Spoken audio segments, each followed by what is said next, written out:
Hello student, आज के इस सेशन में हम लोग पढ़ेंगे फोटो रेस्पिरेशन को। तो आइए देखते हैं फोटो रेस्पिरेशन क्या है।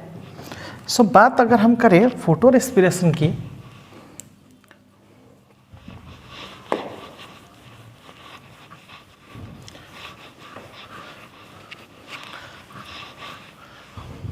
अगर फोटो रेस्पिरेशन की हम बात करें तो सबसे पहले व्हाट इज फोटो रेस्पिरेशन। ठीक है, फोटो देन रेस्पिरेशन। ठीक है क्या, इस वर्ड को अच्छे तरीके से समझ लो, बस सारा चीज हो जाएगा। फोटो का मतलब होता है लाइट। ठीक है, फोटो का मतलब होता है लाइट, और रेस्पिरेशन का मतलब क्या होता है? सिंपल सा एक प्रोसेस जिसमें कॉम्प्लेक्स मॉलिक्यूल्स को, ध्यान से सुनना, कॉम्प्लेक्स मॉलिक्यूल्स को सिंपलर मॉलिक्यूल में कन्वर्ट करते हैं। हो गया क्या, कॉम्प्लेक्स था सिंपल में बनाना, यही तो है हमें। तो इस प्रोसेस में हमें करना होगा, इसके लिए कुछ एक कंडीशंस है। लेकिन दिक्कत ये चीज़ का है कि फोटो रेस्पिरेशन जो ये प्रोसेस होता है, ये होता कब है? ये फोटोसिंथेसिस प्रोसेस के अंदर होता है ना जी। तो इस चीज़ों को बस दिमाग के अंदर हमें रखना है, ठीक है ना। और रेस्पिरेशन का मतलब होता है एक बायोलॉजिकल प्रोसेस, बायोलॉजिकल प्रोसेस, ठीक है क्या। और इसके थ्रू क्या चीज़ हम लोग करते हैं? एटीपी का फॉर्मेशन करते हैं। क्या चीज़ का फॉर्मेशन करते हैं? एटीपी का फॉर्मेशन बेसिकली करते हैं। हमारे पास यही मेन मोटो है, ठीक है ना। अब दूसरा चीज कि photo respiration occur Y photo respiration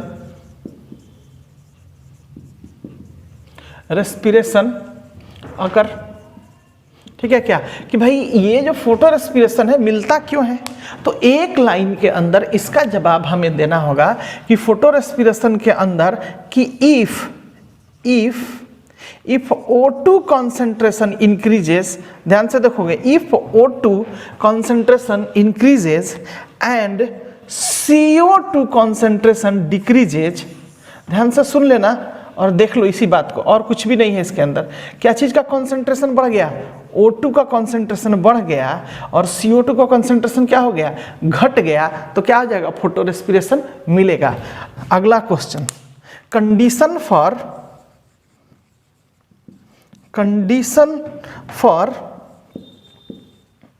increasing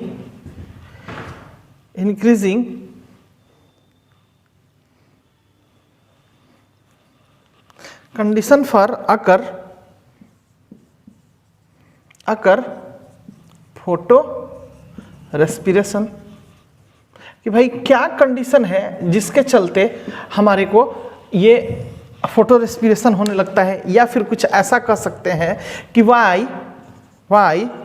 why O2 concentration increases and CO2 concentration decreases। तो इसके लिए हमारे पास एक है सवाल, एक है जवाब इसका हम लोग कह सकते हैं कि if क्या हो जाएगा? if क्या हो जाएगा कि बायोटिक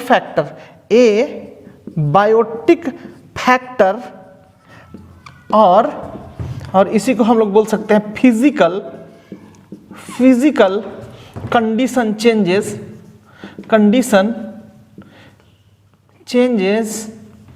देन ये कंडीशन हमें मिलता है। तो इसमें जो एबायोटिक और फिजिकल कंडीशन क्या हो जाता है? तो इसके अंदर क्या हो जाएगा? Increase in temperature. क्या हो जाता है? इंक्रीज टेम्परेचर क्या हो जाता है? इंक्रीज कर जाता है।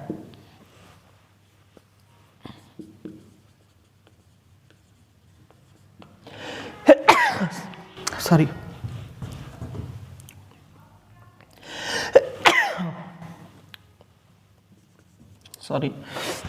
टेम्परेचर इंक्रीज कर गया, एक सिनेरियो, ठीक है। दूसरा सिनेरियो है condition 1, then light intensity increase कर गया, increase in light intensity, light exposure कह सकते हैं, एक्सपोजर, या इसी को बोल सकते हैं इंटेंसिटी इंक्रीजेस। इंक्रीज कर गया। समझ में आ रहा है क्या? लाइट इंटेंसिटी इंक्रीजेस, ये इसका मतलब जब हम लिख रहे हैं अप एरो दे रहे हैं तो इसका मतलब कह रहे हैं इंक्रीज। ठीक है क्या? ध्यान रखना इस बात को, इंक्रीज कर रहे हैं। और कंडीशन नंबर 3 है, कंडीशन नंबर 3 है कि O2 कॉन्सेंट्रेशन, O2 का कॉन्सेंट्रेशन इंक्रीजेस। और ये हमारे पास ये कंडीशन हमें मिल जाता है। समझ में आ रहा है क्या? Temperature increases, light intensity increases, तो वही तो लास्ट में इसका रिजल्टेंट क्या हो जाएगा? O2 का कॉन्सेंट्रेशन क्या कर जाएगा? इंक्रीज कर जाएगा। बस इतनी सी बात है। ये हमारे पास फोटो रेस्पिरेशन का सिनेरियो है जिसके चलते हमारे को क्या होता है?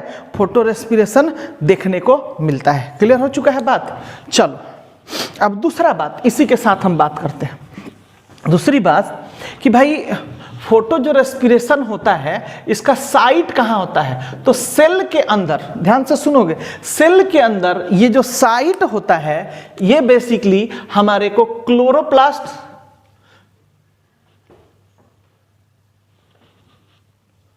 Chloroplast, then peroxisome and then mitochondria के अंदर ये प्रोसेस देखने को मिलता है। समझ में आ रहा है क्या? ये जो प्रोसेस होता है ये 3 सेल ऑर्गेनेल्स इंडिपेंडेंटली करते हैं, अपना अपना काम अपने से करते हैं। ठीक है क्या? तो इस बात को ध्यान रखना, ठीक है ना?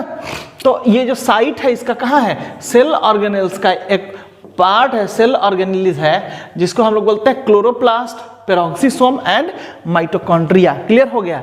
अब अगर हम फोटो रेस्पिरेशन की बात करें तो इसी का जो अदर नेम है, इसी का अदर नेम है, इसको हम लोग बोलते हैं C2 साइकिल। क्या बोलते हैं हम लोग इसको? C2 साइकिल बोलते हैं, या फिर इसी को हम लोग बोलते हैं फॉस्फोग्लाइकोलेट साइकिल, फॉस्फोग्लाइकोलेट साइकिल। समझ में आ रहा है क्या? या फिर इसी को हम लोग एक और नाम दे देते हैं, बोलते हैं स्कैवेंजर प्रोसेस, स्कैवेंजर प्रोसेस भी नाम इसका हम लोग देते हैं। समझ में आ रहा है क्या? C2 साइकिल नाम इसलिए देते हैं क्योंकि इसके इस जो साइकिल जो चलता है इसके अंदर जो पहला प्रोडक्ट बनता है वो कितना कार्बन का? 2 कार्बन का बनता है। जैसे C3 साइकिल में जो पहला प्रोडक्ट बनता था 3 कार्बन का बनता था, याद है क्या? 3PGA and 3PGA। वैसे ही C4 साइकिल फिर हमने चलाया, उसके अंदर ऑक्जेलो एसिटिक एसिड बना था। और फिर इससे अगर हम फोटो रेस्पिरेशन की बात करें तो कार्बन का कंपाउंड कितना होगा? C2, यानी 2 कार्बन का पहला कंपाउंड इनके अंदर बनेगा, इसीलिए इसको हम लोग C2 साइकिल बोलते हैं। और इसीलिए या इसी का दूसरा नाम है, ठीक है क्या? तो ये है हमारे पास फोटो रेस्पिरेशन के लिए प्रोसेस। पहला हमने बोला कि फोटो का मतलब लाइट होता है, रेस्पिरेशन का मतलब बायोलॉजिकल प्रोसेस जिसमें क्या होता है? कॉम्प्लेक्स चीजें सिंपलर चीजों में आ जाती हैं और उसको अल्टीमेटली हम लोग क्या चीज में कन्वर्ट करा देते हैं? ATP में कन्वर्ट करा देते हैं। बस यही प्रोसेस है। आगे बाकी सारा चीज तो बता ही चुके हैं उतना इलोबरेटिव वे में। वाई फोटोसिंथेसिस अगर, अब ये कहेंगे क्या कि फोटोसिंथेसिस मिलता क्यों है? इसलिए मिलता है क्योंकि O2 का कॉन्सेंट्रेशन बढ़ जाएगा, CO2 का कॉन्सेंट्रेशन घट जाता है। कहां पे? क्लोरोप्लास्ट सेल के अंदर। समझ में आ रहा है क्या? जब क्लोरोसेल से ऑर्गेनेल्स के अंदर ये जब कंडीशन आ जाएगा तो उसके अंदर एक एंजाइम होता है, ऑलरेडी बताया था तुम लोग को, जो C3 साइकिल में यूज हम लोग करते थे, रुबिस्को, राइबोलोज बाइफॉस्फेट कार्बोक्सीजिनेज ऑक्सीजिनेज। समझ में आ रहा है क्या? तो कार्बन के साथ भी अफिनिटी दिखाता है, ऑक्सीजन के साथ भी दिखाता है, लेकिन बाय डिफॉल्ट यानी दोनों जब इक्वल अमाउंट में रहेगा तो किसके साथ एफिनिटी दिखाएगा? CO2 के साथ दिखाएगा। समझ में आ रहा है क्या? मतलब ये भी O2 भी इक्वल है CO2 के, मतलब दोनों बराबर बराबर है। उस कंडीशन में रुबिस्को किसको अटैच करेगा अपने साथ? किसके साथ एफिनिटी दिखाएगा? वो दिखाएगा किसके साथ? CO2 के साथ, कार्बन डाइऑक्साइड के साथ, न कि ऑक्सीजन के साथ। समझ में आ रहा है क्या? और तब जाके क्या हो जाता है कि भाई अब तो कहोगे कि सर ये एफिनिटी तो दिखाता है, तो O2 के साथ कब दिखाता है? यस, O2 के साथ तब दिखाएगा जब इसका कॉन्सेंट्रेशन बहुत ज्यादा नीचे हो जाएगा और इसका कॉन्सेंट्रेशन क्या हो जाएगा, ज्यादा हो जाएगा। बस ये क्या करने लगेगा, रूबिस को अब O2 के साथ एफिनिटी दिखाने लगेगा, किसी को O2 के साथ अटैच करवाने लगेगा। ठीक है, कंडीशन फॉर अकर फोटोसिंथेसिस। ठीक है क्या? अब भाई देखो, कंडीशन मतलब Y O2 increase and CO2 decrease. कहने का मतलब ये हुआ कि Y O2 increase and CO2 decrease. अब O2 इंक्रीज करता है और CO2 डिक्रीज इसलिए करता है जब इसका बायोटिक फैक्टर या फिजिकल कंडीशन चेंज हो जाता है, यानी टेम्परेचर इंक्रीज कर जाता है। समझ में आ रहा है? जब टेम्परेचर काफी बढ़ जाएगा, स्टोमाटा ओपन हो जाएंगे। समझ में आ रहा है क्या? अब उस कंडीशन में क्या हो जाएगा कि खूब अंदर का वाटर बाहर निकलने लगेगा। अब और उसके अंदर जो फोटोसिंथेटिक्स प्रोसेस से जो O2 बना हुआ है, ध्यान से सुनना, O2 और H2 वही ना बाई प्रोडक्ट बना हुआ है, तो O2 खूब बाहर निकल जाएगा और CO2 क्या हो जाएगा, ऑलरेडी वो तो प्रोसेस में यूज हो गया है। समझ में आ रहा है क्या? तो वो तो यूज हम लोग को मिलेगा नहीं एक्सेसिवली, तो बाहर क्या मिलेगा, मॉइस्चर बढ़ जाएगा, यानी H2O चला जाएगा बाहर और साथ ही साथ O2 का कॉन्सेंट्रेशन पूरे जगह बढ़ जाएगा। अब इस कंडीशन में जब फिर से वाटर टूटेगा, इनकेस अगर फिर से वाटर टूटता है तो चूंकि लाइट पड़ेगा तो क्या हो जाएगा, पानी तो गर्म होगा ना, और हीट करेगा तो वाटर मॉलिक्यूल्स टूटेगा। H2O जो क्या चीज में टूटेगा, H2 प्लस हाफ O2 में टूटेगा। तो इस तरीके से O2 का कॉन्सेंट्रेशन खूब बढ़ जाएगा, CO2 का घट जाएगा। तो बेसिकली हमारा ये फिजिकल क्या है कंडीशन, ये देखने को मिलता है। क्लियर हो चुका है बात? तो इतनी बातें एकदम क्लियर होनी चाहिए। और फोटो रिस्पिरेशन के साइट के बारे में बात करें तो क्लोरोप्लास्ट, पेरोक्सिसोम और माइटोकॉन्ड्रिया के अंदर ये पाया जाता है। इसका दूसरा नाम, फोटो रेस्पिरेशन का दूसरा नाम की बात करें, इसी को हम लोग बोलते हैं C2 साइकिल या फॉस्फोग्लाइकोलेट साइकिल बोलते हैं या स्कैवेंजर प्रोसेस बोलते हैं। ठीक है, तो इस प्रोसेस को अब हम देखते हैं। ठीक है क्या? लेकिन देखने से पहले थोड़ा सा समझते हैं कि भाई C3 साइकिल के अंदर हमने किया क्या था। ध्यान से सुनोगे और देखोगे। C3 साइकिल याद है ना? C3 साइकिल में क्या होता था, हमारा जो प्राइमरी कार्बन एक्सेप्टर था कौन था, राइबोलोज बाइफॉस्फेट। ठीक है क्या? और इससे जब ये CO2 अटैच्ड होता था, याद करना, CO2 जो अटैच्ड हो जाता था किस एंजाइम के प्रेजेंस में, रूबिस्को एंजाइम के प्रेजेंस में ये क्या हो जाता था, ये पूरा CO2 को एफिनिटी कराने लगता था RuBP के साथ। तो इस तरीके से क्या बनता था, 3PGA एंड 3PGA, यानी देखोगे इधर ये जो RuBP है कितना कार्बन कंपाउंड है, 5 कार्बन कंपाउंड, और एक कार्बन इधर से मिला, कितना मिला, 5 और प्लस 1, ये वाला 5 कार्बन, 5 कार्बन और प्लस इसी के साथ अटैच्ड हुआ 5 कार्बन प्लस 1 कार्बन। ठीक है क्या, 5 कार्बन प्लस 1 कार्बन यहां पे अटैच्ड हुआ, देख सकते हो। और इस तरीके से कितना मिला मेरे को, 6 कार्बन मिला, 6 कार्बन मिला। और ये 6 कार्बन क्या चीज में टूटा, 3PGA, यानी 3 carbon compound and 3 carbon compound में। तो टोटल हमने 6 कार्बन को यूज कर लिया कि नहीं। लेकिन हमारा जो प्रोडक्ट बना था उस पर ध्यान देने वाली बात है, गौर करने वाली बात है। फॉस्फोग्लिसरिक एसिड का फॉर्मेशन हुआ था। क्या चीज का फॉर्मेशन हुआ था, फॉस्फोग्लिसरिक एसिड का फॉर्मेशन हुआ था। और इसके तरह आगे हम लोग बढ़े तो एक मॉलिक्यूल्स क्या कर लिए थे, ग्लूकोज का फॉर्मेशन कर रहे थे, और बाकी क्या हुआ था, ऐसे ही साइक्लिंग प्रोसेस में चलते चला जा रहा था। तो बार बार हम लोग क्या कर रहे थे, एक ग्लूकोज, जब एक साइकिल घूमता था एक ग्लूकोज बना लेते थे मॉलिक्यूल्स। लेकिन दिक्कत ये है कि ये तब कंडीशन मिलेगा जब CO2 का कॉन्सेंट्रेशन यहाँ पे बढ़िया रहेगा तब। लेकिन सोचो कुछ ऐसा, ये नॉर्मल फिजिकल स्टेटस की बात है, फिजिकल कंडीशन की बात है, एबायोटिक कंडीशन की बात है। लेकिन सोचो कुछ ऐसा कि अगर टेम्परेचर इंक्रीज कर गया, टेम्परेचर इंक्रीज कर गया, लाइट का एक्सपोजर इंक्रीज कर गया और साथ ही साथ सैलिनिटी भी इंक्रीज कर गया, तो तब क्या होगा, तो तब तो इस साइकिल प्रोसेस नहीं यूज होगा, क्योंकि उस जगह पे जब टेम्परेचर और लाइट का इंटेंसिटी बढ़ जाएगा तो ये CO2 क्या हो जाएगा, बहुत कम मिलने लगेगा हमको, O2 का कंसंट्रेशन ज्यादा हो जाएगा। तब तो इस रूबिस्को का मजबूरी ना हो जाएगा कि इस CO2 के जगह पे किसको किसको एफिनिटी कराने लगेगा, O2 का एफिनिटी कराने लगेगा, क्योंकि इन्वायरमेंट के अंदर O2 का कॉन्सेंट्रेशन बढ़ गया होगा, CO2 का घट गया होगा। क्लियर है ना बात? तो इसके चलते प्लांट को मजबूरी में अपने आप को एडप्ट करना पड़ता है दूसरे कंडीशन में। समझ में आ रहा है क्या? जैसे तुम लोग ऐसे सोचो कि जैसे अभी सारे लोग ऑफलाइन क्लासेस करते हो, बहुत मजा आता है पढ़ने में, तुम खुद ही तुम लोग सब लोग बोलते हो, और क्लासेस के अंदर जितनी चीजें पढ़ते हो ऑलमोस्ट 95 to 98% चीजें दिमाग में चला भी जाता है, और किसी किसी का 90% तक भी जाता है। तो अब क्या होता है कि भाई अब ये ऑफलाइन क्लासेस तो चल सकता नहीं है, क्योंकि गवर्नमेंट ने क्या कर दिया है, ऑर्डर दिया है कि भाई बंद करो।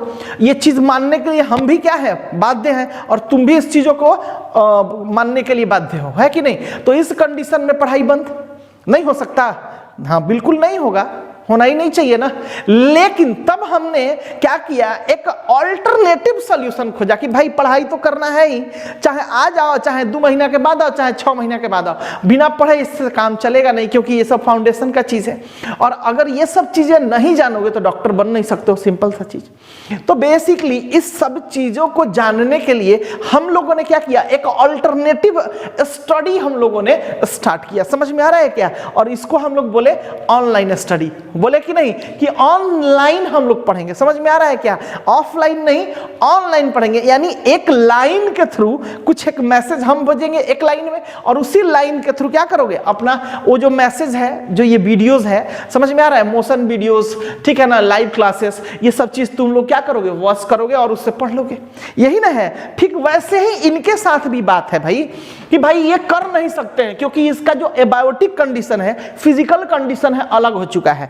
तो इस टाइप के प्लांट ने क्या किया कि C3 साइकिल था, ये वाला C3 साइकिल था, C3 साइकिल को इन लोगों ने हटा दिया, कहा कि C3 साइकिल नहीं कर सकते हैं। तो क्या बात हुआ, एक अलग सा हम लोग कंडीशन करेंगे, और सेम कंडीशन के साथ इन लोगों ने क्या किया, यहीं पे कहे कुछ इस तरीके का फॉस्फोइनॉल पाइरुवेट एक प्राइमरी एक्सेप्टर था, और इसके साथ क्या किया, जो कि सिर्फ और सिर्फ कार्बन को यानी CO2 को खाली एफिनिटी कराता है, चाहे उसका कंसंट्रेशन कम हो चाहे ज्यादा हो। समझ में आ रहा है क्या? सिर्फ और सिर्फ किसका एफिनिटी के साथ दिखाएगा, CO2 के साथ, क्योंकि इसके साथ ना मजबूरी है भाई कि अगर CO2 का कंसंट्रेशन घट गया तो O2 के साथ जाए, लेकिन इसका मजबूरी नहीं ना है जी।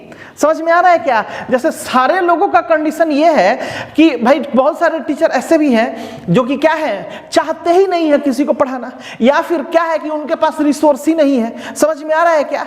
कि भाई हम पढ़ा सकते हैं, लेकिन किसके पास, जब हम जान गए कि नहीं एकदम हम अगर डेडिकेटेड है बच्चों के लिए कि नहीं, चाहे कुछ भी हो जाए हमें बच्चों के साथ कनेक्शन बना के रखना है, उन्हें पढ़ाना ही है, तो ऑब्वियसली हम क्या करेंगे, क्लासेस स्टार्ट कर देंगे। इसीलिए हम लोगों ने स्टार्ट भी कर दिया था, ऑलमोस्ट 6 तारीख को लगा था, और हम लोगों ने लगभग 4 दिनों के अंदर, 3 से 4 दिन के अंदर हम लोगों ने प्रोसेस करके और फिर से क्या किया, 10 तारीख से हम लोगों ने लाइव क्लासेस भेजना चालू कर दिया, सारा स्टार्ट भी कर दिया था। तो ये होता है डेडिकेशन। समझ में आ रहा है क्या? तो इनको भी डेडिकेशन दिखाना है, तो इसके लिए कौन सा एंजाइम लगता है, पेप्केज। समझ में आ रहा है? यानी फॉस्फोइनॉल पाइरुवेट कार्बोक्सिलेज, यानी सिर्फ और सिर्फ कार्बोक्सिलेशन कराएगा, कार्बन के साथ एफिनिटी दिखाएगा।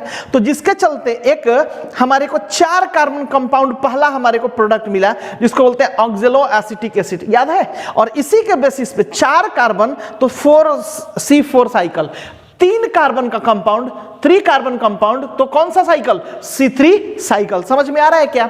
और इसके बाद हमने बोला था क्या, एक कैम साइकिल हो गया। अब कैम साइकिल किसके लिए हुआ भाई, अब कंडीशन ये था कि भाई अब उनको भी चूंकि जिंदा रहना है, कुछ एक प्लांट्स को जो जेरोफाइटिक है, सक्सिलेंट प्लांट है। समझ में आ रहा है क्या?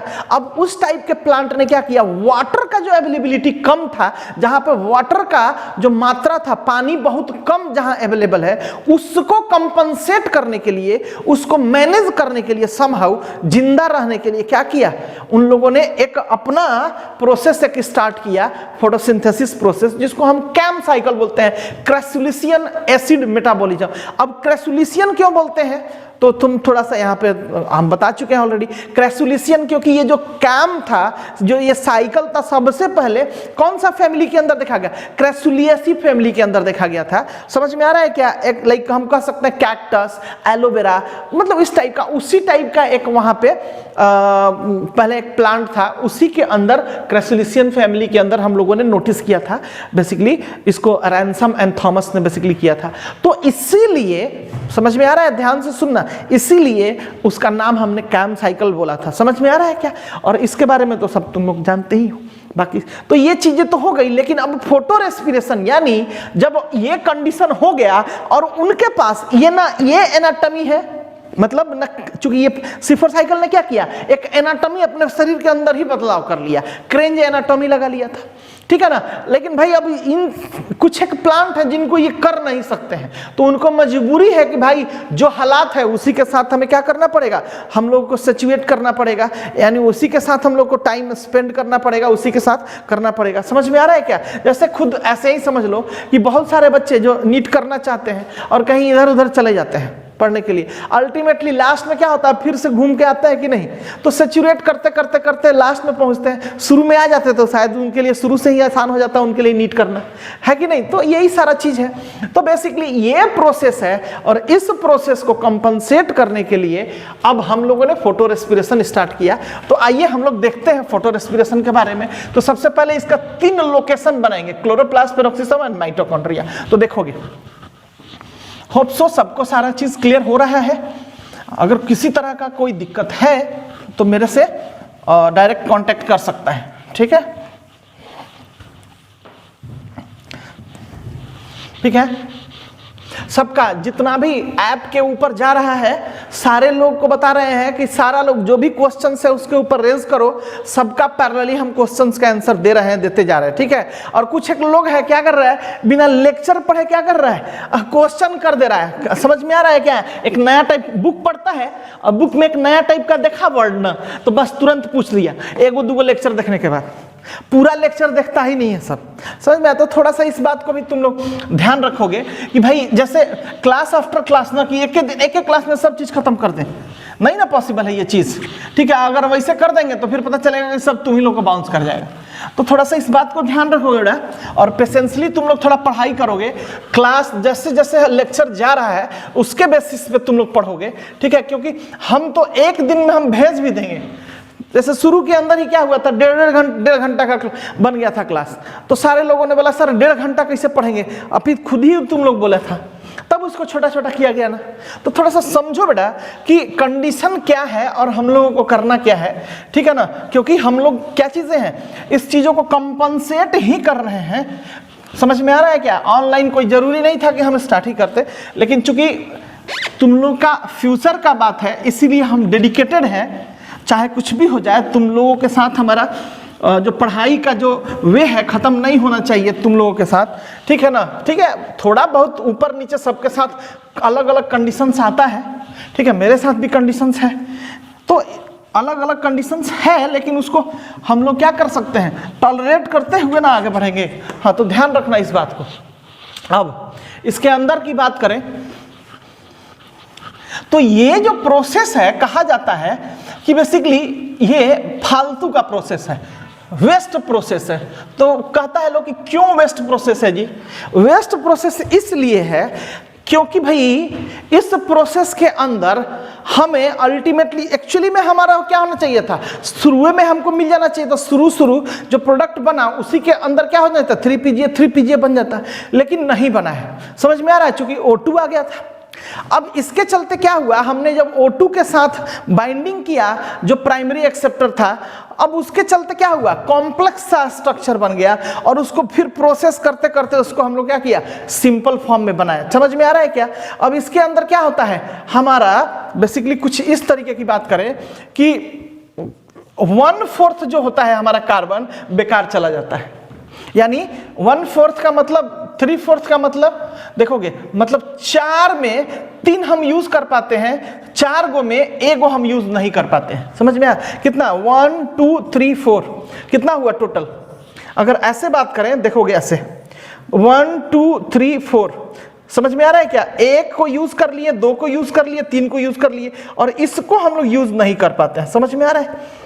तो बेसिकली कितना हुआ? 25%, 25, 25, 25, यानी ये जाके 100% है, लेकिन इसमें हम 3 यूज कर पाते हैं, ठीक है, और ये वाला यूज नहीं कर पाते, यानी 25, 25, 25, यानी आउट ऑफ 100 हम लोग क्या करते हैं? 75% यूज कर पाते हैं, और आउट ऑफ 100 25% हम लोग यूज नहीं कर पाते। तो इसी को हम लोग बोलेंगे 3/4। देखोगे 25 4 जा 100 और 25 3 जा, तो इसी को बोलते हैं 3/4, ठीक है। और इसका देखो 25 and 1/4, समझ में आ रहा है? यानी इसके अंदर 3/4 जो कार्बन है उसको हम लोग यूज कर लेते हैं, 1/4 कार्बन हमारा क्या हो जाता है? बेकार चला जाता है। समझ में आ रहा है? एक कंडीशन कि भाई ये चला गया हमारा, एक कार्बन 1/4 कार्बन चला गया। एक दूसरा, इसके साथ जो हमने एटीपी बनाया था, एटीपी कहां पे हमारे फोटोसिंथेसिस में बनता है?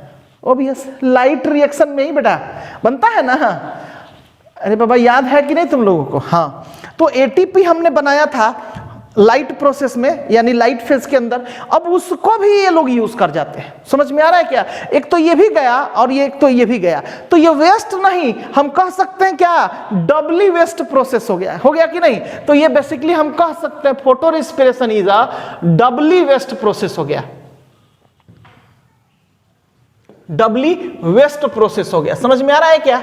तो अब इसी चीजों को कम से कम चलो 3/4 पार्ट भी बचा लें, इसी चीजों को हमें यहाँ पे बचाने के लिए ये चीज हमें सीखना है। तो आओ देखते हैं कैसे हम 3/4 चीजें बचा पाते हैं और 1/4 कैसे बर्बाद हो जाता है। ठीक है, तो आके पहले जो इनका साइट है, 4 जो अलग अलग नहीं 3 अलग अलग जो लोकेशंस होता है, यानी पहला होता है माइटोकॉन्ड्रिया, पहला क्लोरोप्लास्ट का ले, दूसरा पेरोक्सीसोम और चौथा माइटोकॉन्ड्रिया। और उसी चीजों को हम क्या करेंगे? यहाँ पे लिख लेंगे। समझ में आ रहा है क्या? तो सबसे पहले हम किसको लिखें? चलोगे इधर, ध्यान दोगे, इधर देखोगे, यहाँ पे सबसे पहले हम यूज कर रहे हैं किसको? माइटोकॉन्ड्रिया को यूज कर रहे हैं। ठीक है, चलो देखोगे ही हमने माइटोकॉन्ड्रिया को सबसे पहले यूज कर दिया, मतलब एक क्या कहा जाए, रिप्रेजेंटेशन दिए कि भाई ये माइटोकॉन्ड्रियल एरिया है। ठीक है क्या? इसके बाद हम लोगों ने जो दूसरा प्रोसेस करना है, और दूसरा प्रोसेस है हमारा, इसको अलग कलर से कर देते हैं जी, नहीं तो कंफ्यूजन होगा। कौन है माइटोकॉन्ड्रिया, कौन है पेरोक्सीसोम? तुम खुद ही कंफ्यूज, हमको भी करोगे, हमको तो नहीं, लेकिन तुम लोग खुद हो जाओगे जरूर। तो इसीलिए तुम लोग नहीं हो, इसी के लिए ये सारा काम हम लोग थोड़ा सा नीटली कर दें। ठीक है, तो इसको हमने बोला क्या कि ये जो हुआ हमारा पेरोक्सीसोम हुआ। ठीक है क्या? अब इसके बाद जो तीसरा हुआ हमारा, वो हुआ हमारा माइटोकॉन्ड्रिया। समझ में आ रहा है? माइटोकॉन्ड्रिया, चूंकि सारा जो भी फोटोसिंथेटिक एक्टिविटीज होता है कहाँ पे होता है? तुम लोग को खुद भी पता है कि all photosynthetic activities takes place in कहाँ पे? क्लोरोप्लास्ट में होता है। तो ये वाला जो सेल है पहला, ये पहला वाला जो है हमारा क्लोरोप्लास्ट, क्लोरोप्लास्ट। क्लियर है इतना बात? चलो दूसरा प्रोसेस की बात करें तो दूसरा वाला जो है ये होता है हमारा पेरोक्सीसोम, पेरोक्सीसोम। ठीक है क्या? चलो दूसरा भी हो गया, और तीसरा जो हुआ ये हुआ मेरा mitochondria,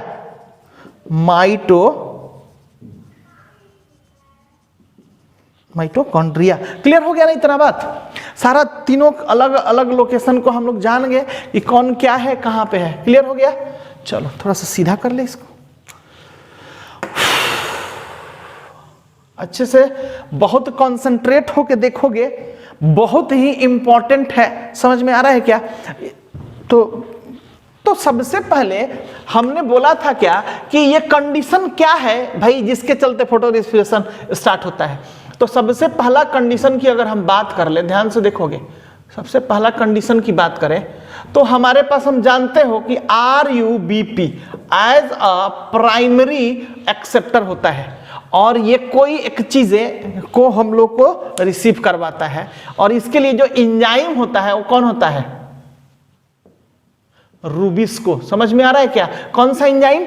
rubisco enzyme. Rubisco enzyme के बारे में हमने बताया था कि CO2 के साथ बाय डिफॉल्ट ये एफिनिटी दिखाता है, लेकिन अगर इसका कॉन्सेंट्रेशन गिर गया, मतलब CO2 का कॉन्सेंट्रेशन घट गया और O2 का कॉन्सेंट्रेशन बढ़ गया, ध्यान से देखोगे O2 का कॉन्सेंट्रेशन जब बढ़ जाएगा, if O2 concentration increases, O2 का कॉन्सेंट्रेशन इंक्रीज कर जाएगा तो रूबिस्को किसको अटैच कराना चालू कर देगा?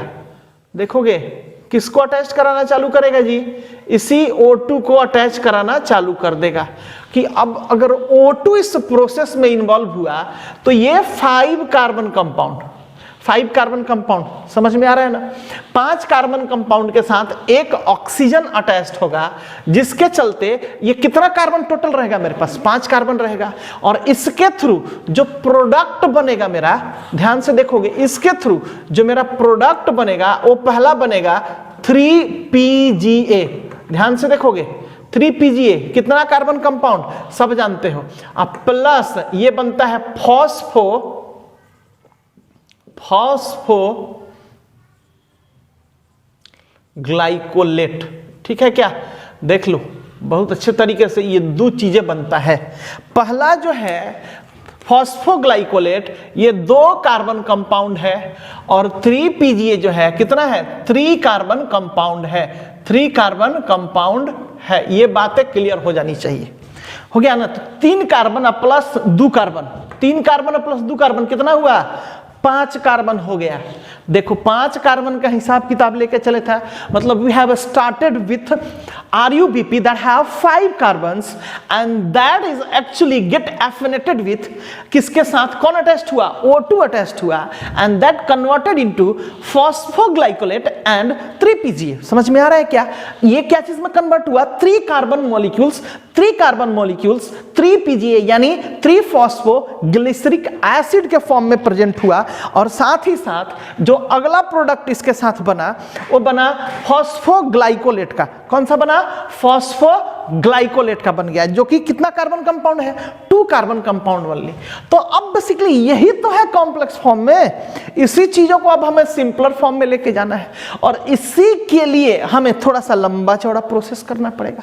और लंबा चौड़ा प्रोसेस की भी बात हम करें तो अब बहुत सिंपल है, ऐसा नहीं कि बहुत ही ज्यादा टफ प्रोसेस है, कुछ नहीं, बहुत इजी प्रोसेस है। देखोगे अब ये क्या है? फॉस्फोग्लाइकोलेट। इससे बना क्या है? थोड़ा ध्यान से देखोगे सब समझ में आ जाएगा।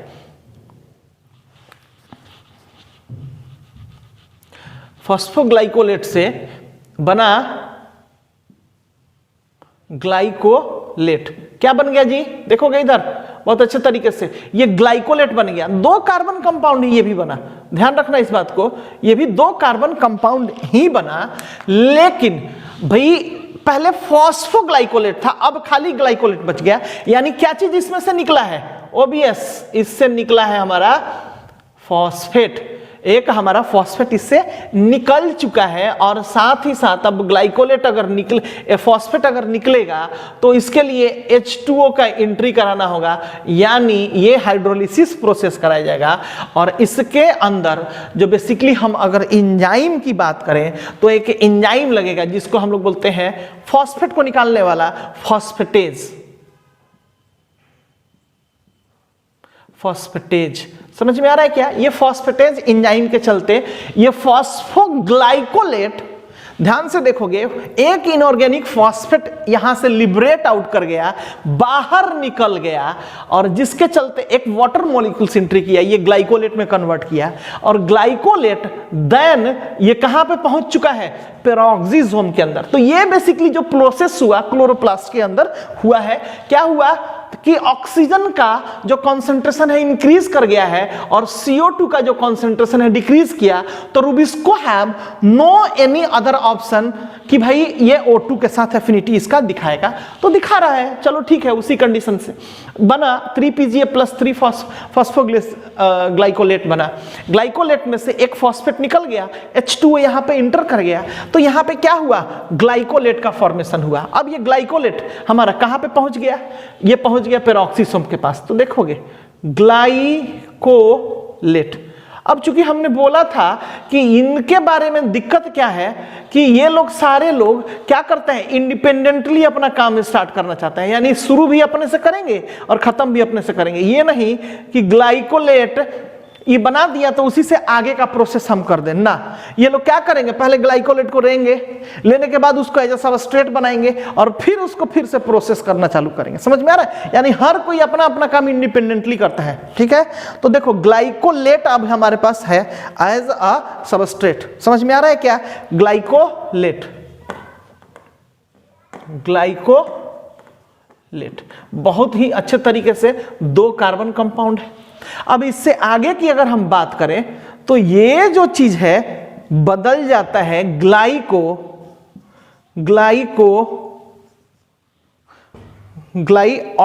में। क्या चीज में बदल जाता है?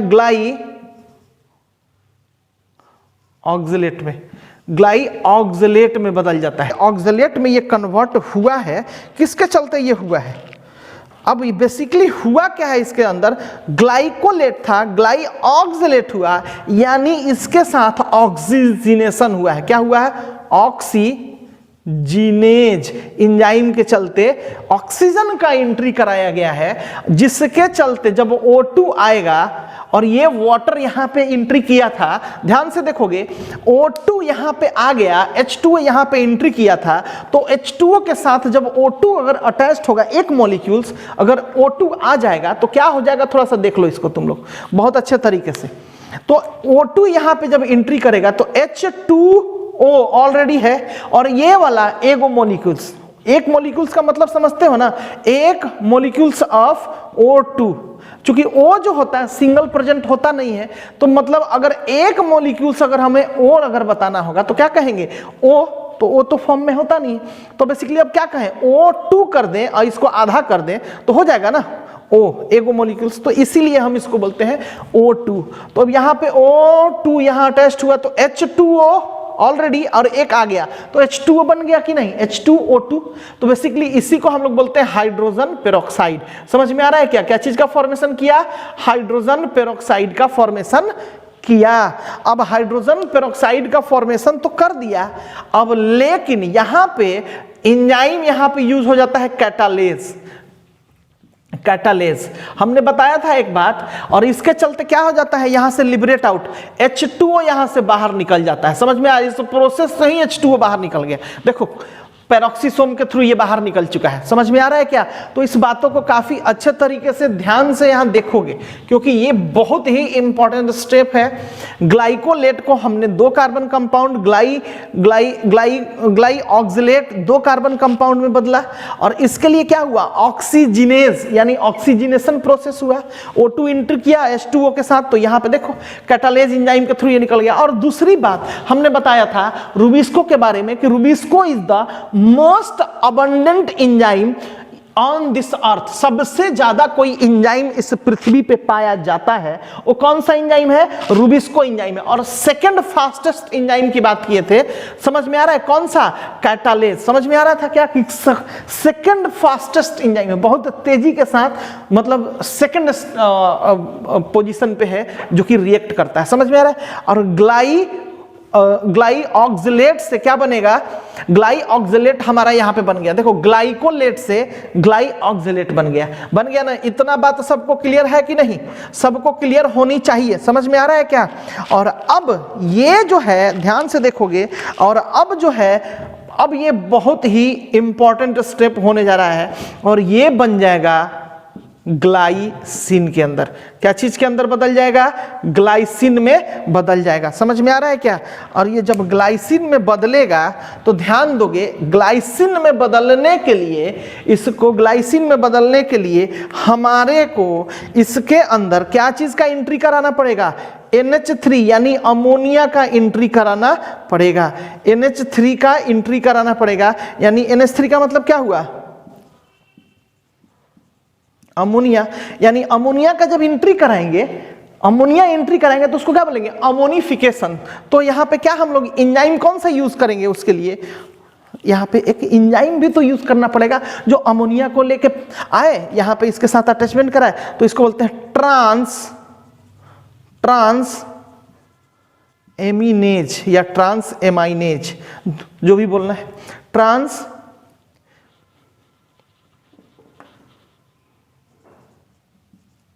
एमिनेज। क्लियर हो गया क्या? और इस एंजाइम के चलते ये ग्लाइसिन में कन्वर्ट हो जाएगा। अभी भी कितना कार्बन कंपाउंड? 2 कार्बन कंपाउंड बेटा, ध्यान रखना इस बात को। अब ये प्रोसेस खत्म हो गया यहां से, पेरोक्सिसोम का ग्लाइकोलेट से क्या चीज में? ग्लाइको ऑक्सिलेट में कन्वर्ट हुआ, ग्लाइको ऑक्सिलेट से ग्लाइसिन में कन्वर्ट हुआ। क्लियर हो गया क्या? तो ये NH3 आया कहां से? तो आने का जो सोर्स था वो कुछ इस साइड से था। समझ में आ रहा है? तो बताएंगे कहां से आया है ये, ठीक है? अब इसको एंट्री कराने का भी हम तुमको सोर्स बताएंगे, ठीक है? अभी छोड़ देते हैं, जब वो स्टेप उस साइड का करेंगे तो क्लियर कर देंगे। पहले ग्लाइसिन के बारे में हम लोग जान लिया। अब क्या हो जाएगा? ग्लाइसिन कहां पे इंटर करेगा? यहां पे ग्लाइसिन मेरा इंटर कर गया। कहां पे? हमारा माइटोकॉन्ड्रिया के अंदर ग्लाइसिन ने एंट्री कर दिया। ध्यान रखोगे इस बात को, जब ग्लाइसिन एंट्री कर दिया, ध्यान दोगे, जब ग्लाइसिन एंट्री हो गया, अब ये ग्लाइसिन कितना मॉलिक्यूल्स, लेकिन ये कंडीशन ये है कि ये जो ग्लाइसिन है 2 कार्बन कंपाउंड है। कितना कार्बन? 2 कार्बन कंपाउंड है, 2 कार्बन कंपाउंड है। और कितना मॉलिक्यूल्स? 2 मॉलिक्यूल्स, 2 मॉलिक्यूल्स हम लोगों ने यूज करना है। क्लियर हो गया बात? 2 कार्बन और 2 मॉलिक्यूल्स, और ये ग्लाइसिन अब कन्वर्ट हो जाएगा, ये ग्लाइसिन अब कन्वर्ट हो जाएगा। देखोगे किसके अंदर? ये बदल जाएगा एक 3 कार्बन इंटरमीडिएट अमाइनो एसिड या ऑर्गेनिक एसिड के फॉर्म में। समझ में आ रहा है क्या? तो बेसिकली हम लोगों ने क्या बोला था? 2 कार्बन 2 मॉलिक्यूल्स, यानी 2 carbon into 2 molecules equal to कितना? Total 4 carbon. कितना कार्बन? 4 कार्बन। लेकिन हमने यहां पे बोला कि जो सेरीन होता है, जो सेराइन होता है, ये कितना कार्बन कंपाउंड होता है? 3 कार्बन कंपाउंड है। यानी 4 में से 3 कार्बन हम लोगों ने कैप्चर किया। 3-4 वाली बात बता रहे थे, 1 कार्बन यहां से वेस्ट चला जाएगा। यानी अब इस प्रोसेस के अंदर क्या हो जाएगा? यानी माइटोकॉन्ड्रिया में ये CO2 बाहर निकल जाएगा। क्या हो जाएगा? माइटोकॉन्ड्रिया के अंदर ये CO2 बाहर निकल जाएगा। समझ में आ रहा है क्या? यहां पे ही देख रहे हो CO2 बाहर निकलेगा। और साथ ही साथ हमने क्या यूज किया था? यहां पे अमोनिया, हम लोगों ने एक्स्ट्रा अमोनिया को यूज लिया था। तो यानी फिर से ये इस अमोनिया को हम लोग बाहर निकाल देंगे, यानी NH3 को भी हम लोग बाहर निकाल देंगे। ध्यान से सुन लो ये बात। हम लोगों ने क्या क्या चीजों को बाहर निकाला है? पहले हम लोगों ने इसके अंदर से 1 कार्बन को बाहर निकाला। कार्बन को बाहर निकाला तो 4 कार्बन में हम लोगों को कितना कार्बन बच गया? 3 कार्बन बच गया। और उससे एक हम लोगों ने 1 मॉलिक्यूल्स, ध्यान रखना, इससे हम लोगों ने कितना?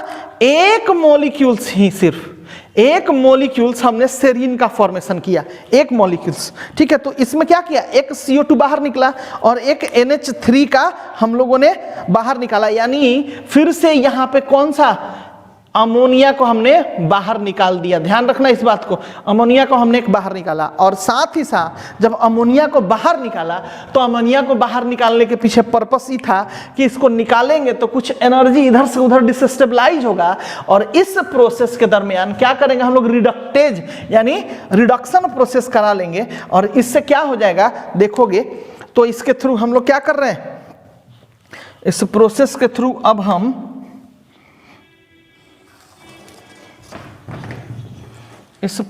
थ्रू अब हम क्या करेंगे कि यहां पे एक एनर्जी का फॉर्मेशन करा लेंगे, NAD। ध्यान से देखोगे NAD ये कन्वर्ट हो जाएगा और बदल जाएगा NADH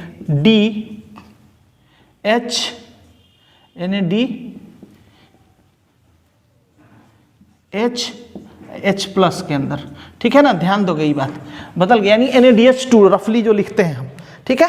तो ये सारी चीजें हम लोगों ने यहाँ पे यूज कर लिया। क्लियर हो गया? NAD से क्या बन गया है? NADH2। ये माइटोकॉन्ड्रिया के अंदर हो रहा है, समझिए? तो अब आसान है ना NADH2 से इसको तोड़ना, क्योंकि माइटोकॉन्ड्रिया में ही इसको तोड़ने का प्रोसेस चलता है। तो बेसिकली इसके लिए जो हम लोगों ने एंजाइम यूज किया, इसको हम लोग क्या बोलते हैं? फरेज। समझ में आ रहा है क्या? और कौन सा एंजाइम हमने यूज किया इसके लिए? ट्रांसफरेज एंजाइम यूज किया।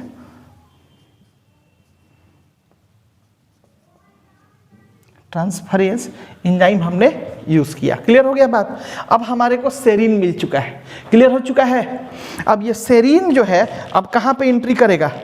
ये सेरीन फिर से जाएगा हमारे को पेरोक्सिसोम के अंदर। ठीक है, सेरीन कितना कार्बन कंपाउंड? 3 carbon compound. ध्यान रखना यही सब चीजों को थोड़ा सा 3 कार्बन कंपाउंड। क्लियर हो चुका है बात? अब होप सो तुम लोग बहुत सारा चीज समझ में आ रहा होगा। ठीक है, तो 3 कार्बन कंपाउंड। अब बेसिकली अब इसको हम लोग क्या चीज में कन्वर्ट कर रहे हैं? ध्यान से देखोगे यही हमारा की स्टेप्स है 2-3। ठीक है क्या? और ये जो है हाइड्रोक्सी पाइरुवेट में कन्वर्ट हो जाएगा। हाइड्रोक्सी पाइरुवेट में कन्वर्ट हो जाएगा। तो बेसिकली यहां पे तुम लोग थोड़ा सा ध्यान दोगे, हाइड्रोक्सी पाइरुवेट की हम बात कर रहे हैं। ठीक है क्या? तो हाइड्रोक्सी पाइरुवेट को कन्वर्ट कराने के लिए पाइरुवेट में देख रहे हो सेरीन जो था क्या चीज में? हाइड्रोक्सी, यानी वाटर के साथ पाइरुवेट का कन्वर्जन हो रहा है। यानी इसके थ्रू हम लोगों ने क्या किया? सबसे पहले यहां से हमने अमोनिया निकाला बाहर। ठीक है क्या? अमोनिया जो बाहर निकाला वो किसके फॉर्म में निकाला? ग्लूटामिक एसिड के फॉर्म में। किसके फॉर्म में? ग्लूटामिक एसिड के फॉर्म में हमने अमोनिया को बाहर निकाल दिया। क्लियर हो गया क्या? अमोनिया को जब हम बाहर निकाले, अमोनिया को जब हम बाहर निकाले और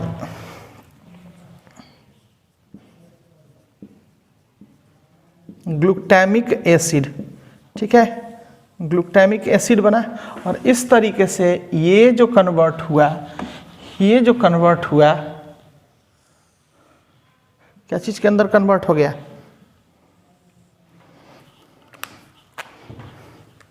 alpha keto, alpha keto glutaric acid, alpha keto glutaric acid के फॉर्म में ये कन्वर्ट हुआ इस प्रोसेस से। समझ में आ रहा है क्या? देखोगे थोड़ा सा इसको समझने की चीजें। जो ये अमोनिया हम लोगों ने यहां से बाहर निकाला, NH3 को हम यहां से बाहर निकाल रहे हैं इस प्रोसेस से। NH3 को जो यहां पे हम लोगों ने क्या किया है, यहां पे NH3 को हमने क्या किया है? बाहर निकाला। और ये बाहर निकाल के कहां पे भेज दिया है? इसके पास भेज दिया है। जो इसके पास चला गया फिर यहां पे चला गया, यहां से बाहर निकला, फिर हमने इसको क्या किया? यहां से इधर एंट्री करा दिया। तो ग्लूटामिक एसिड क्या चीज में बदल गया? अल्फा केटो ग्लूटारिक एसिड में बदल गया। ये ट्रांजेक्शन फेज से, और ये तब तक इसके दोनों स्टेट को हम लोग चेंज करा पा रहे हैं। ठीक है क्या? यहां पे देख सकते हो तुम लोग काफी अच्छे तरीके से, बहुत यहां ध्यान दो। ठीक है, तो ये बहुत अच्छे तरीके से ध्यान देने वाली स्टेप्स है, बातें हैं। ठीक है, अब देखो हाइड्रोक्सी पाइरुवेट यहां पे बन तो गया। हाइड्रोक्सी पाइरुवेट बनने के बाद अब बेसिकली अब जो मेन स्टेप्स है इसके अंदर बहुत अच्छे तरीके से तुम लोग देख सकते हो। यहाँ पे सारा कुछ देख रहे हो। ग्लाइकोलेट बना, ग्लाइकोलेट के बाद ग्लाइको ऑक्सिलेट बना, देन ग्लाइसिन बना। और इस ग्लाइसिन से यहाँ पे देखोगे, इस ग्लाइसिन से ही हम लोग क्या कर रहे हैं? इस ग्लाइसिन से ग्लिसरिक एसिड का फॉर्मेशन कराएंगे। समझ में आ रहा है क्या? और यहाँ पे अब हम लोग ग्लाइसिन से सेरीन, और सेरीन से सेरीन पहुंच गया हाइड्रोक्सी पाइरुवेट। अब इससे हम लोग ग्लिसरिक एसिड का फॉर्मेशन कराएंगे। क्या चीज का फॉर्मेशन कराएंगे? ग्लिसरिक एसिड का फॉर्मेशन कराएंगे। और अब मेरा ये बनने जा रहा है, ध्यान से देखोगे, ग्लिसरिक एसिड बनने जा रहा है। हमारा ग्लिसरिक एसिड का फॉर्मेशन होने जा रहा है।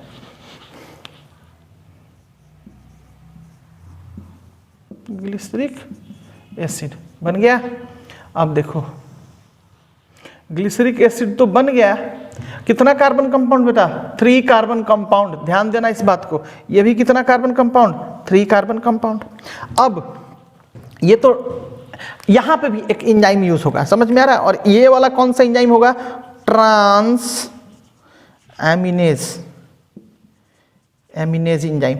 यानी NH2 यानी अमोनिया को इंटर भी कराना है तो ये एंजाइम चाहिए ऑब्वियस, और फिर अटैच भी कराना है तो यही वाला एंजाइम चाहिए, चाहिए कि नहीं हमको? हाँ, यही वाला हमको एंजाइम चाहिए। और यहाँ पे अब देखोगे हाइड्रोक्सी पाइरुवेट, यानी जब वाटर मॉलिक्यूल्स यहाँ से निकलेगा तो बेसिकली जब वाटर मॉलिक्यूल्स निकलेगा हमने बताया था तो ये क्या हो जाएगा, Na, यहाँ पे जो हमने बनाया था उसको यहाँ पे हम लोग यूज करने वाले हैं, ठीक है क्या? अब यहाँ पे बेसिकली NAD पे बदल जाएगा, ध्यान रखना इस बात को। लेकिन क्या चीज से? NADPH2 से। समझ में आ रहा है क्या? NADH देन H प्लस से हम लोगों ने क्या बनाया था?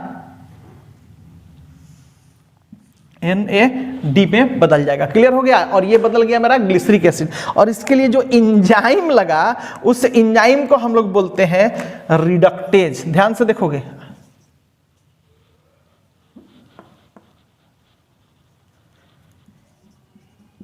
रिडक्टेज, यहाँ पे जो एंजाइम लगा हम लोग को क्या लगा? रिडक्टेज एंजाइम लगा। इतना बातें क्लियर हो चुकी हैं ऑलमोस्ट। अब हम लोग यहाँ पे खत्म करने वाले हैं, और ये पहुंच गया मेरा कहा, ग्लिसरिक एसिड कहाँ पे चला गया? ध्यान से देखोगे, और ये ग्लिसरिक एसिड अब मेरा यहाँ पे चला गया, यानी कहाँ पे? क्लोरोप्लास्ट के अंदर। यानी अब ये मेरा ग्लिसरिक एसिड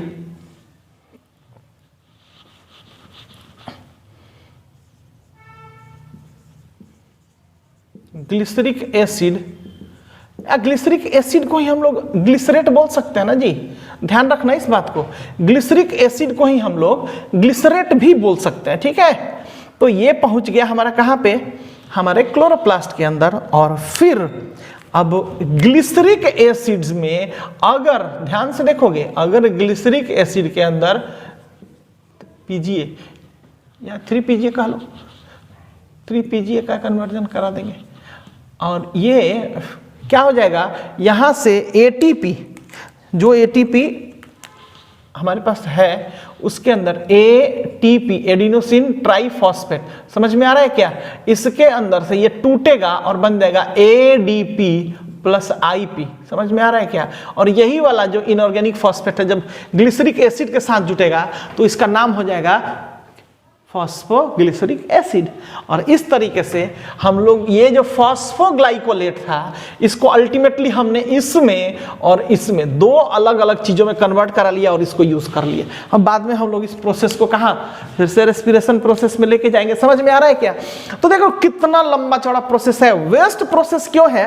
क्योंकि देखो भाई हमने क्या किया, यहाँ पे एटीपी बनाया एटीपी को हमने तोड़ा है। समझ में आ रहा है क्या? अब एटीपी तो तोड़ा ही तोड़ा है। अब देखो यहाँ पे ग्लाइसिन कितना कार्बन था? 4 कार्बन था, और यहाँ पे हमें यूज कितना करना पड़ता है? 3 कार्बन, और ये एगो कार्बन कहाँ हो जाता है? बाहर निकल जाता है। समझ में? माइटोकॉन्ड्रिया के थ्रू बाहर निकल जाता है। तो यहाँ पे कार्बन का भी लॉस है मेरे को, प्लस एटीपी का भी लॉस है, इसीलिए हम लोग इसको डबली वेस्ट प्रोसेस बोलते हैं। क्लियर हो गया? यही है हमारा फोटो रेस्पिरेशन। क्लियर हुआ बात? तो होप सो लगभग हर जगह पे हर चीज़ों पे ही हम लोगों ने बहुत अच्छे तरीके से ध्यान दे के सब चीज़ खत्म किया है। तो हर एक स्टेप्स को, हर एक चीज़ों को ध्यान रखोगे तो बहुत लोग बोलेंगे सर ये समझ में नहीं आएगा, कैसे हम याद करेंगे? याद करना ही नहीं है बेटा, याद करना ही नहीं है, इसको समझने का चीज़ है। नाम है, नाम जो चीज़ है, देखो सेरीन क्या चीज़? मुश्किल से 2 या 3 या 4 नाम याद रखना है। तो 4 नाम तो भाई तुम तो अपने भाई बहन का भी नाम याद रखते हो, नहीं याद रखते हो? शुरू से बोलते वैसे ही 10 बार 20 बार बोल लोगे, लिख लोगे, कंटिन्यूअस याद हो जाएगा हमेशा के लिए, जिंदगी भर के लिए। बहुत ज्यादा टफ नहीं है। और चूंकि क्लास के अंदर होते तब तो कोई टेंशन नहीं होता, ये बात तुम लोग भी जान रहे हो। ऑफलाइन क्लासेस के अंदर ये ऑलमोस्ट अभी तक 95% तक 90% तक तो चला गया होता, और जो बचा हुआ 5% है अब हम पूरा करा ही देते हैं। समझ में आया? ये जब हो गया होता तो रिवीजन प्रोसेस के थ्रू। समझ में आ रहा है ना? समझ भी गए और दिमाग के अंदर स्ट्राइक भी करा देते। तो यही होता है हमारा फोटो रेस्पिरेशन प्रोसेस, और बाकी इसके अंदर वैसा कुछ और नहीं है, बहुत टफ नहीं है, ठीक है ना? बस इतना ही चीज़ों को गौर रखना है। तो इसके प्रोसेस के अंदर, फोटो रेस्पिरेशन प्रोसेस के अंदर हम लोगों ने जो देखा ये डबली वेस्ट प्रोसेस है। डबली वेस्ट प्रोसेस है, ठीक है क्या? डबली वेस्ट प्रोसेस है। क्यों डबली वेस्ट प्रोसेस है? क्योंकि इसके अंदर हमारा जो फॉर्म्ड एटीपी है, एटीपी यूज करते हैं, ATP use during respiration and 1/4 carbon get waste, 1/4 carbon can't use। तो इस तरीके से ये देखो डबली वेस्ट, एक और एक दो कंडीशन है इसके साथ, एक कंडीशन और ये दो कंडीशन, तो बड़ा ही खराब सा ये चीजें हैं। समझ में आ रहा है क्या? और इसके लिए कंडीशन जो बताया था क्या होगा, O2 का कॉन्सेंट्रेशन ज्यादा होगा और CO2 का कॉन्सेंट्रेशन क्या हो जाएगा, कम हो जाएगा। O2 कॉन्सेंट्रेशन ज्यादा और CO2 का कॉन्सेंट्रेशन कम होगा। तो यही है हमारे पास प्रोसेसेस और यही है हमारा फोटोसिंथेसिस। क्लियर है ना? और किसी तरीके का कोई डाउट है? होप सो कोई डाउट नहीं होना चाहिए जहां तक हम समझते हैं। ठीक है, क्लियर है ना? देख लो एक बार फिर से हम शुरू से स्टार्ट करके इसको खत्म कर देते हैं। सबसे पहले हम लोगों ने क्या बोला कि अगर abiotic factor as a O2 का कॉन्सेंट्रेशन इंक्रीज, CO2 का घट गया, तो रुबिस्को के पास मजबूरी हो जाएगा कि इसका किसके साथ एफिनिटी कराएगा, O2 के साथ। तो RuBp अगर O2 के साथ अटैच्ड होगा तो 5 कार्बन कंपाउंड के साथ एक ऑक्सीजन बनेगा, तो इसके चलते 3 कार्बन कंपाउंड बनेगा, 3PGF प्लस 2 कार्बन फॉस्फोग्लाइकोलेट बना। अब ये दो फॉस्फोग्लाइकोलेट इसके साथ ऑक्सीजन है, इसके थ्रू क्या करेंगे, अब फॉस्फेट को बाहर निकालेंगे, तो फॉस्फेटेज एक एंजाइम यूज करना पड़ेगा, और जिसके चलते फॉस्फोग्लाइकोलेट, ध्यान से फॉस्फोग्लाइकोलेट खाली क्या चीज में बदल गया, क्योंकि एक फॉस्फेट निकल गया तो ग्लाइकोलेट में बदल गया, और यहां से H2O का एंट्री कराए वाटर का। साथ ही साथ अब ये क्या करे, ग्लाइकोलेट इंटर कर गया कहां पे, पेरोक्सीसोम के पास, पेरोक्सीसोम 2 कार्बन कंपाउंड, और ये क्या किया, जब 2 कार्बन कंपाउंड आया, वाटर मॉलिक्यूल्स आया था, तो ऑक्सीजनेशन प्रोसेस हुआ, जिसमें H2O के साथ इसने क्या चीज अटैच कर दिया, एक और O2 को अटैच कर दिया, क्योंकि कॉन्सेंट्रेशन तो बहुत ज्यादा है भाई, आते जाएगा, तो आया अटैच्ड हुआ, तो इसको क्या चीज में कन्वर्ट कर दिया, हाइड्रोजन पेरोक्साइड। ये हाइड्रोजन पेरोक्साइड है, हाइड्रोजन पेरोक्साइड, हाइड्रोजन पेरोक्साइड में ये कन्वर्ट कर दिया। और इस प्रोसेस में जो ही ये H2O2 में बदला, फिर इससे O2 जो ही निकालने की कोशिश किया गया, कैटालेज एंजाइम के चलते, सेकंड फास्टेस्ट एंजाइम है, सेकंड फास्टेस्ट एंजाइम है, और इसके यूज से हम लोगों ने H2O को बाहर निकाल लिया पेरोक्सीसोम के थ्रू। समझ में आया? ये ऑक्सीजनेशन प्रोसेस हुआ, यानी ऑक्सीजन का एंट्री हुआ, और जिसके चलते ऑक्सीजनेशन हुआ, तो ये ग्लाइकोलेट, ध्यान से सुनोगे, ग्लाइकोलेट ग्लाइको ऑक्सिलेट में कन्वर्ट हो गया, और ये 2 कार्बन कंपाउंड ही है। यहां पे फिर से अमोनिया का एंट्री होता है। किसका एंट्री होता है? अमोनिया का एंट्री होता है, और अमोनिया के एंट्री से यानी अमोनिफिकेशन होता है, यानी ट्रांस एमाइनेज प्रोसेस होता है, एक एंजाइम को यूज करते। ठीक है, और इस तरीके से ये ग्लाइकोलेट ग्लाइसिन में कन्वर्ट हो जाता है, 2 कार्बन कंपाउंड, और फिर से ये ग्लाइसिन क्या चीज में, माइटोकॉन्ड्रिया के अंदर 2 मॉलिक्यूल्स क्या करता है, एक्यूमुलेट करता है, जिससे टोटल कितना हो जाता है, 2 कार्बन प्लस 2 कार्बन, 2 मॉलिक्यूल्स मतलब वही, तो 4 कार्बन हुआ। 4 कार्बन में से 1 कार्बन बाहर निकल गया, कितना बचा, 3 गो। 3 कार्बन से क्या बन गया, सेरीन बन गया, एक इंटरमीडिएट अमाइनो एसिड का फॉर्मेशन हुआ। समझ में आ रहा है क्या? और 1 मॉलिक्यूल्स बना, 1 CO2 मेरा वेस्ट चला गया। समझ में आ रहा है क्या?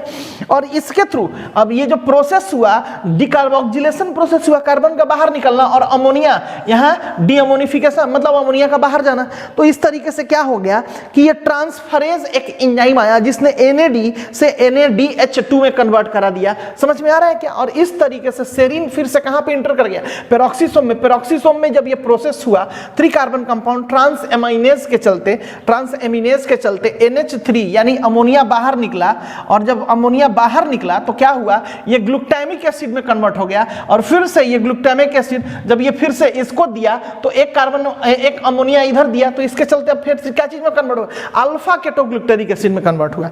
ठीक है ना? और इस तरीके से ये हाइड्रोक्सी पाइरुवेट में कन्वर्ट हुआ, हाइड्रोक्सी पाइरुवेट से ग्लिसरिक एसिड में कन्वर्ट हुआ, और जिसके चलते ये रिडक्शन हुआ, रिडक्टेज एंजाइम के चलते, और ये ग्लिसरिक एसिड फिर से अल्टीमेटली अपना क्लोरोप्लास्ट पे पहुंच गया, और ग्लिसरिक एसिड एक ATP में से एक फॉस्फेट को यूज किया, ATP टूटेगा तो ADP प्लस IP में एक फॉस्फेट यूज कर लिया, तो हम लोग क्या इसको बोल देते हैं, फॉस्फोग्लिसरिक एसिड। नाम पूरा लिख दे क्या, होप सो तुम लोगों को पता तो ही, तो इसको हम लोग बोल देते हैं फॉस्फोग्लिसरिक। ग्लिसरिक एसिड था पहले, अब क्या हो गया, और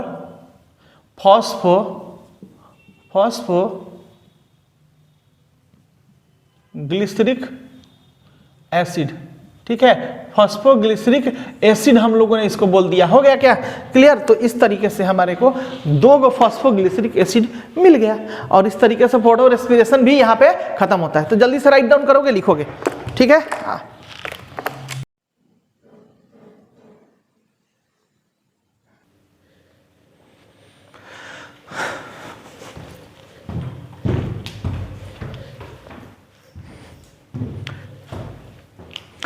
अभी तक के प्रोसेस में हमने सीखा कि ये जो फोटो रेस्पिरेशन प्रोसेस है और इसका डिसएडवांटेजेस क्या क्या है, यानी इससे हमें क्या क्या घाटा होता है, ठीक है क्या। तो भाई अगर कोई चीज हो और उस चीजों का हमें थोड़ा सा बेनिफिट भी नहीं मिले, ऐसा कैसे संभव है? कुछ ना कुछ तो उसका एडवांटेज भी होगा, प्रॉफिट भी होगा। तो इस फोटो रेस्पिरेशन का सम ऑफ द कुछ बेनिफिट्स भी है, उसी को आइए यहाँ पे देख लेते हैं बेनिफिट्स के बारे में। तो बेनिफिट्स ऑफ फोटो रेस्पिरेशन, ठीक है क्या। Photo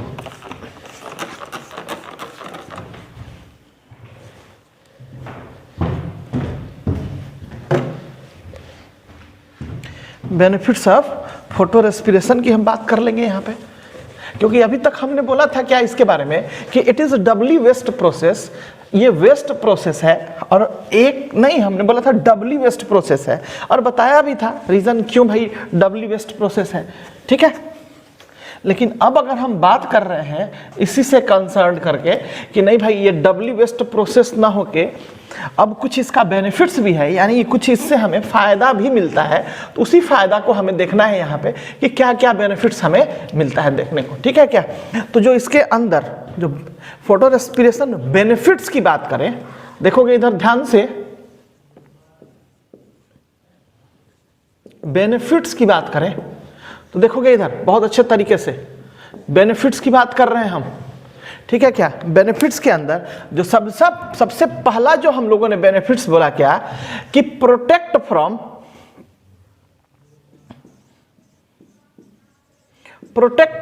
chlorophyll A. Chlorophyll A को ये प्रोटेक्ट करता है, ठीक है। क्या चीज से भाई प्रोटेक्ट करता है? Protect chlorophyll A from solarization. Solarization clear हो गया? बताते हैं सोलेराइजेशन क्या होता है, ठीक है।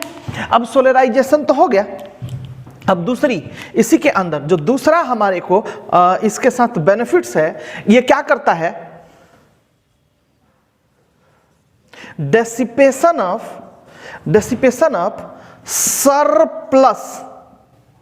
Surplus energy. यानी अगर जो एनर्जी बेसिकली बहुत ज्यादा हो जाता है तो उसको क्या कर लेता है? दूसरे मीडियम में कन्वर्ट करता है, डेसिपेट कर देता है। समझ में आ रहा है क्या? डेसिपेट कर देना है, यानी क्या करना? चुरा के एक सिस्टम से चुरा के दूसरे सिस्टम में डाल देना, ठीक है क्या। और तीसरा और very important, synthesized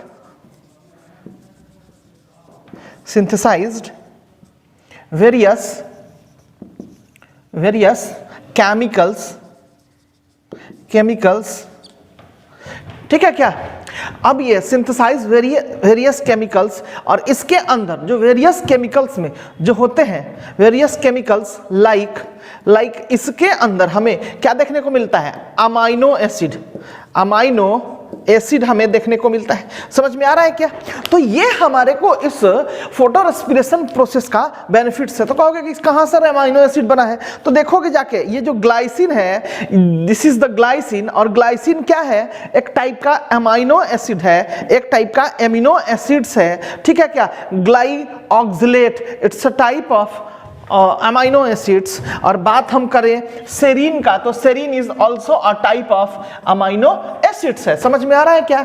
it's a type of amino acids. यहां देख सकते हो ग्लाइसिन की बात कर रहे हैं हम, सेरीन की बात कर रहे हैं, तो this are amino acids. Clear हो गया? तो इसका बेनिफिट्स की बात की है सबसे पहले, protect chlorophyll A from solarisation. तो अब नया क्वेश्चन आता है, व्हाट इज सोलराइजेशन सर? इसको भी समझाते हैं हम। डेसिपेशन ऑफ सरप्लस एनर्जी, यानी जो एक्स्ट्रा एनर्जी है उसको क्या करता है, एक मीडियम से दूसरे मीडियम में ट्रांसफर कर देता है, यानी उसको इधर से उधर थोड़ा सा, मतलब इनको चीट कर देता है कि इधर से उधर, इनको पता नहीं चले, इधर से उधर कर देता है। और synthesised various chemicals like amino acids. तो दीज आर द बेनिफिट्स, ठीक है ना? क्योंकि जहां एडवांटेज होगा वहां कहीं ना कहीं समहाउ 1% ही सही, 1% से कम भी कहीं ना कहीं डिसएडवांटेज भी होगा। और जहां कहीं पूरा ज्यादा अमाउंट में डिसएडवांटेज होगा, यानी हार्मफुल वेस्ट प्रोसेस होगा, तो उसके लिए कहीं ना कहीं 1% या उससे कम क्या होगा, उसका प्रॉफिट भी होगा, उसका बेनिफिट्स भी होगा। तो दीज आर द बेनिफिट्स। तो जल्दी जल्दी इसको लिखोगे, ठीक है? चलो, अब ये वाला प्रोसेस हो गया। अब इसके बाद हमने बोला कि व्हाट इज सोलराइजेशन, ठीक है? सोलराइजेशन की बात करते हैं, ठीक है? तो इसको हटा के यहां पे खत्म कर दे क्या? हाँ, यहीं पे बना देते हैं इसको, ठीक है भाई? बहुत दिक्कत होता है इसको मिटाने में, इसको इसी से मिटा देते हैं, ठीक है?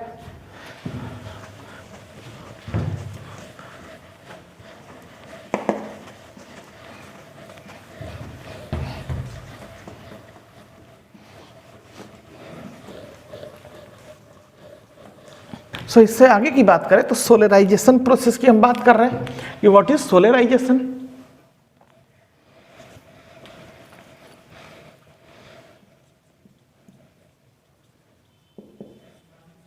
सोलराइजेशन की बात करते हैं तो हम कह रहे हैं क्या कि इसके अंदर सोलराइजेशन में क्या होता है, destruction of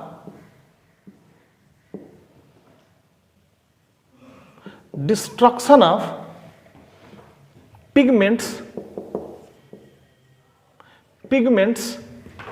due to high light intensity और एक्सपोजर, ठीक है क्या? यानी कोई एक पिगमेंट्स है, जो भी बात कर ले, ठीक है? एक्सेसरीज की बात करें तो उतना तो सहेगा नहीं, या फिर हमारा जो एसेंशियल पिगमेंट्स है, destruction of pigments due to high light intensity और high light exposure is called solarization.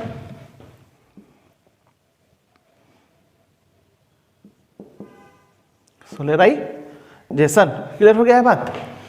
देख सकते हो यहां पे। अब सोलराइजेशन की बात तो हो गई, हाई लाइट इंटेंसिटी है। सोलराइजेशन में क्या होता है, high light intensity,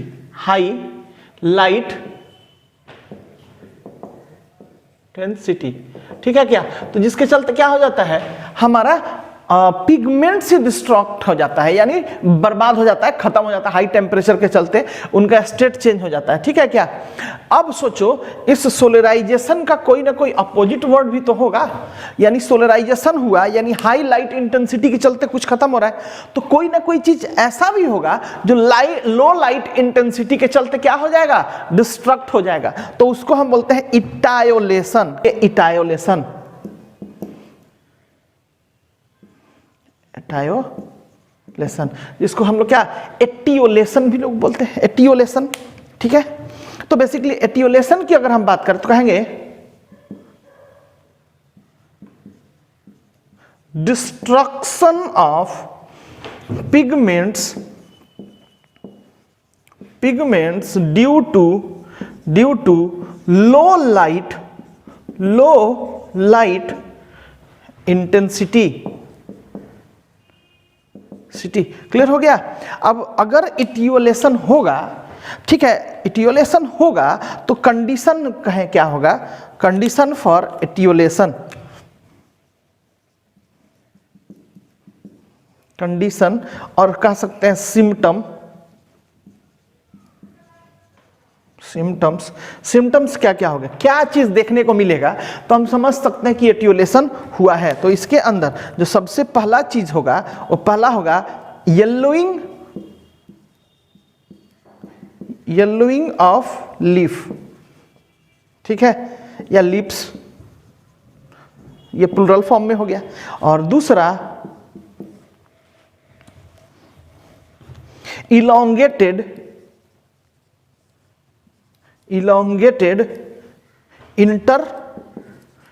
inter node present due to किसके,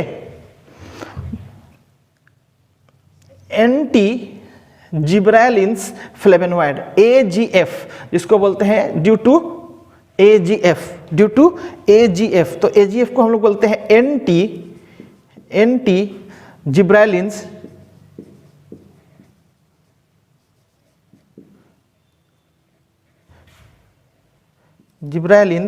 फ्लेवोनॉइड।